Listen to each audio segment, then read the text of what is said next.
I don't think Paul needed any encouragement in them days. He was very young, about 3 years old.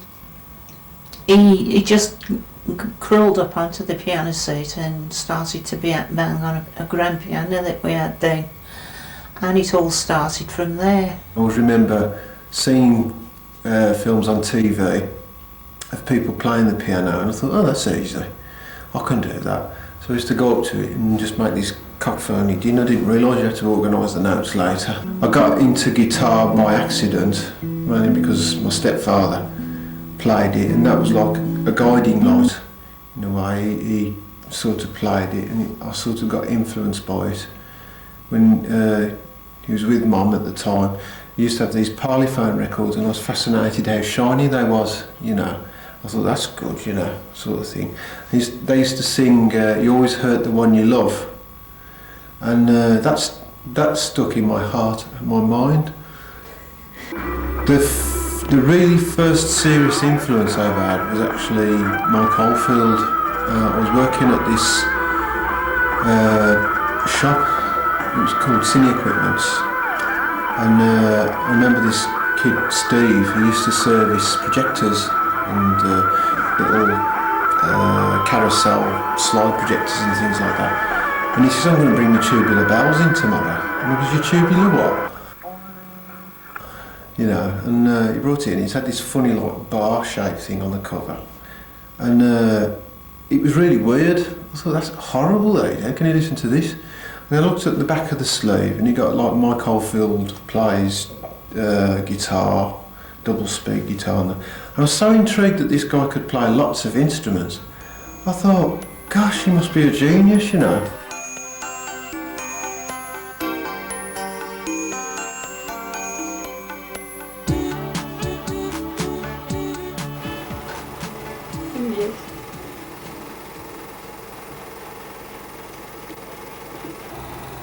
This is my cartoons that I did. Just get that more focused.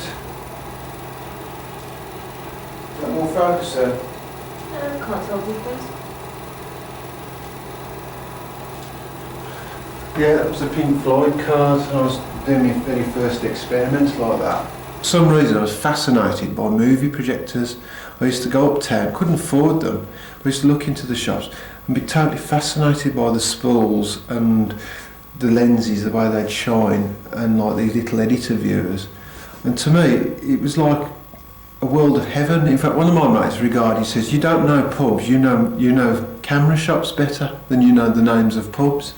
I used to have actual posters of projectors on the wall, and not girls or anything, just projectors and cameras and God knows what.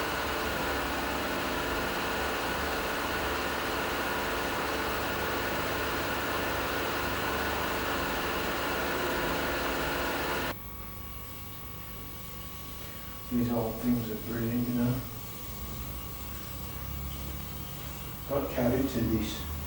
Got like PCs and stuff. Really expensive load of rubbish just for you can do. Pay £8 for the camera and still do an animation. You're going to pay £2,000 plus the package and everything just to do a bit of on a. I explain now.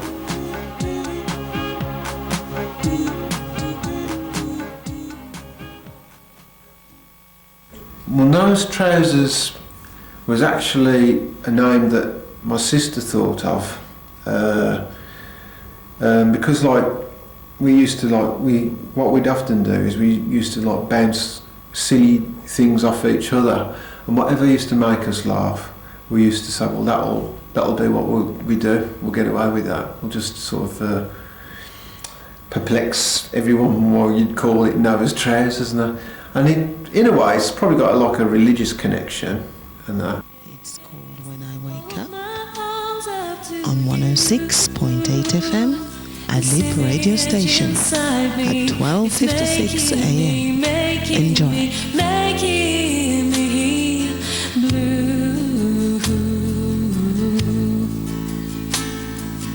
Every time I try to hide away, you're always near inside. I long to no way.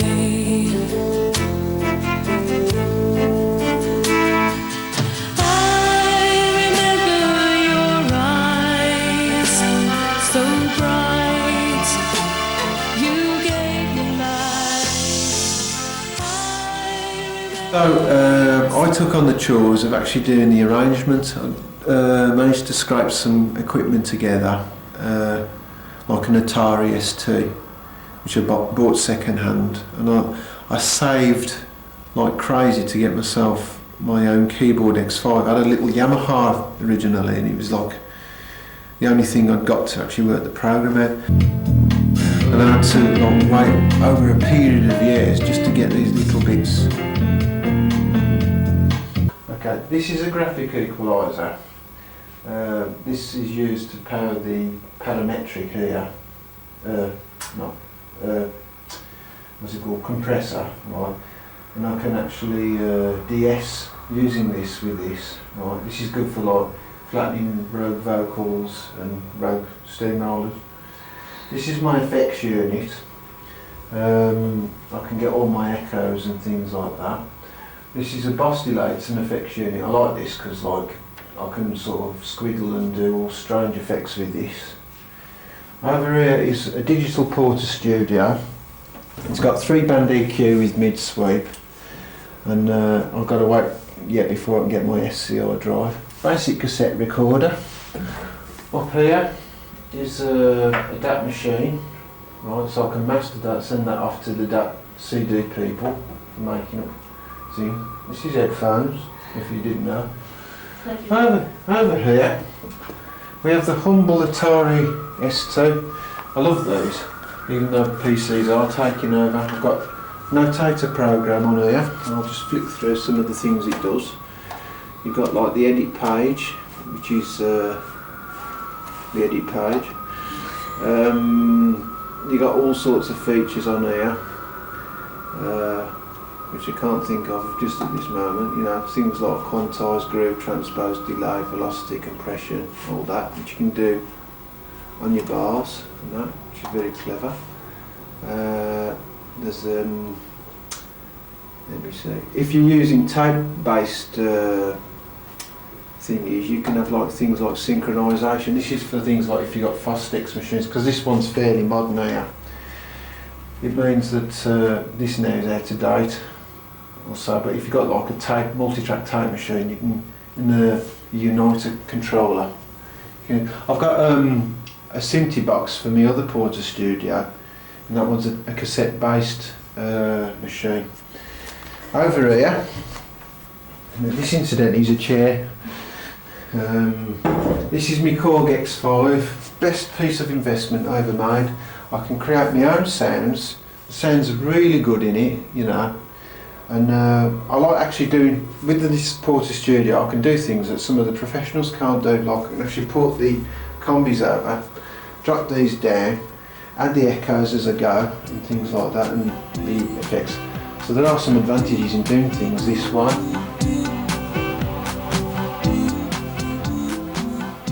Paul's got a kind of a good chance, you know, of getting to the top there, and he deserves the best. He deserves the best. He's worked hard. The daughter's worked hard at it as well. I don't know what the future will hold for us both. We've got to take each day as it comes, really. It's really hard to know what next year or wherever is going to be like for us. Well, presently, I'm putting in for some work. I'm on a business admin course, which might lead to a possible business. I don't know what the business will be, whether it'll be doing effects CDs. I was thinking of making effects CDs, or whether I'll go into like video production with my sister, or whether I'll do music. I really don't know which way it's going to turn, and kind of like that. It's quite exciting, really. I'll do whatever really interests me at the on the moment, really. You know, if something strikes me as pretty interesting to do, I shall do it. Okay, thanks for the interview. Yes, thank you.